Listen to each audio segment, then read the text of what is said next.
NEET paper फुटी आणि विद्यार्थी आंदोलनावर झालेल्या पोलिसी कारवाईचा मुद्दा आता संसदेतल्या रणांगणात सर्वाधिक चर्चेचा विषय बनलाय।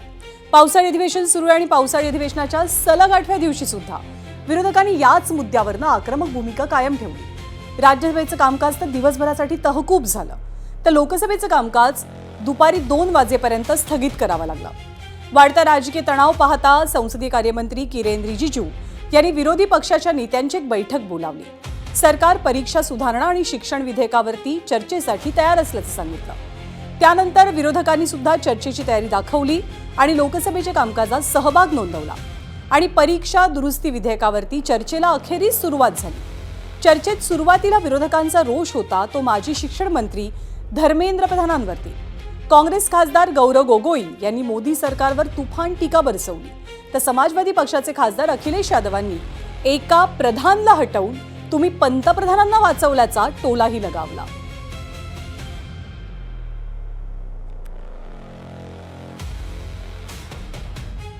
21 बच्चों की जान गई, आत्महत्या उन्होंने की। आपको शर्म नहीं आती इस सरकार को कि जिस मंत्री के तहत में 21 बच्चों ने अपनी जान गंवा दी, आत्महत्या की, जब उसने अपने मंत्री पद से इस्तीफा दिया, कल जब वो सदन में आए आपने उनको ऐसा माला पहनाया ताकि जैसे वो पाकिस्तान से जंग लड़के आए हैं, ऐसा माला पहनाया, ऐसा उनका वजूद उनको बढ़ा किया मानो कि वो पाकिस्तान से जाकर सीमा पे जाकर जंग लड़के आए हैं। अध्यक्ष महोदय, हम लोगों ने देखा कि जब मंत्री जी लौटे हैं, मंत्री नहीं रहे, उसके बाद सदन के बाहर उनका स्वागत किया गया। अध्यक्ष महोदय, जो स्वागत हुआ उसके लिए हमें कोई शिकायत नहीं है, लेकिन माननीय सदस्यों को कितनी बड़ी राहत मिली होगी, कितने बड़े संकट से बचाया उन्होंने। एक प्रधान जी को हटा करके प्रधानमंत्री बचा लिया आपने। नैतिकता है इस सरकार में, इसलिए हमारे शिक्षा मंत्री धर्मेंद्र प्रधान जी ने इस्तीफा ताकीद दिया। खुद ने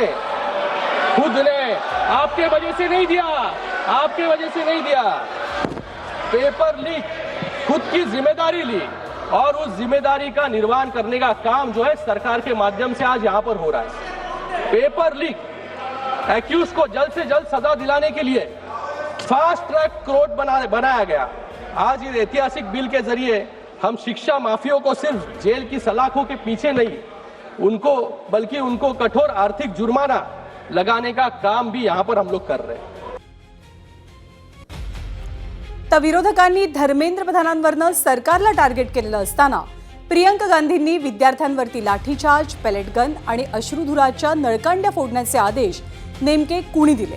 केंद्र सरकार आणि गृहमंत्री अमित शहांनी याचं उत्तर द्यायला हवं अशी आग्रही मागणी लावून धरली। सोबतच शिक्षण मंत्रालयाची जबाबदारी सोपवलेल्या प्रल्हाद जोशी यांच्यावरही टीका केली। किसने ऑर्डर दिया? किसने ऑर्डर दिया पेलेट गन्स चलाने के लिए? किसने ऑर्डर दिया?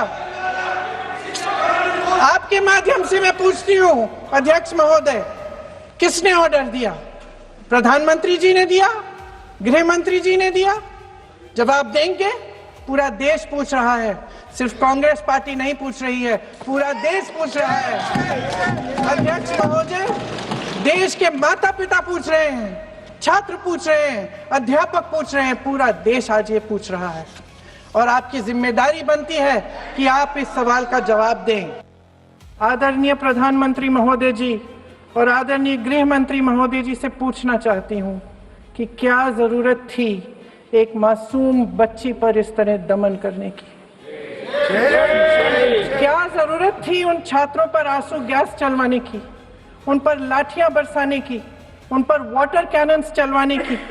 क्या जरूरत थी उन नौजवान लड़कियों को जलील करते हुए उनके कपड़े फाड़ने की, उनको बेरहमी से गंदी तरह पिटवाने की? देश के युवाओं पर पेलेट गन्स और AK-47 चलवाने की क्या आवश्यकता थी?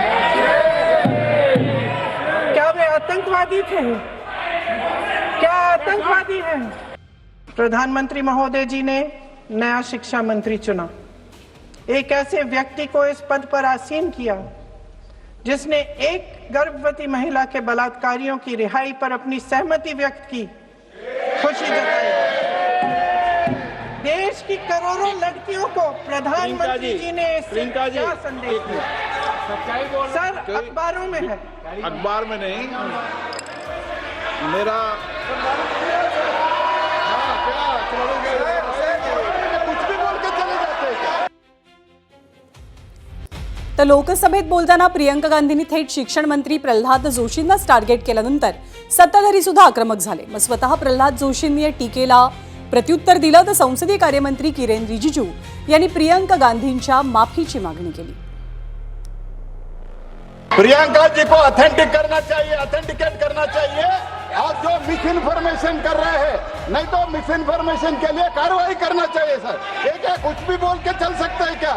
और procedure for the minister the correcting the mistake 114 में अगर वो आपने जो रूल का जिक्र किया 353 में, मुझे कोई नोटिस नहीं दिया है, मैं इधर प्रेजेंट हूँ और मैंने ऐसे कैसे बिना ऑथेंटिकेशन बोल सकते हैं मुझे बिना नोटिस दिए हुए। इसलिए मैं इसको खंडन करता हूँ और उसको एक्सपेल करना चाहिए और उनको माफी मांगना चाहिए। अभी हमारे वर्तमान में शिक्षा मंत्री को जो उन्होंने टिप्पणी की, कैरेक्टर असैसिनेशन है एक तरीके से संसद में, और इस तरीके के भाषा हम उम्मीद नहीं करते हैं।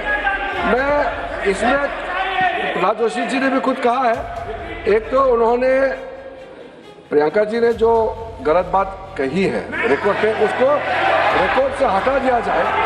दूसरा, मैं ये मानता हूं कि उनको क्षमा मांगना चाहिए सदन से।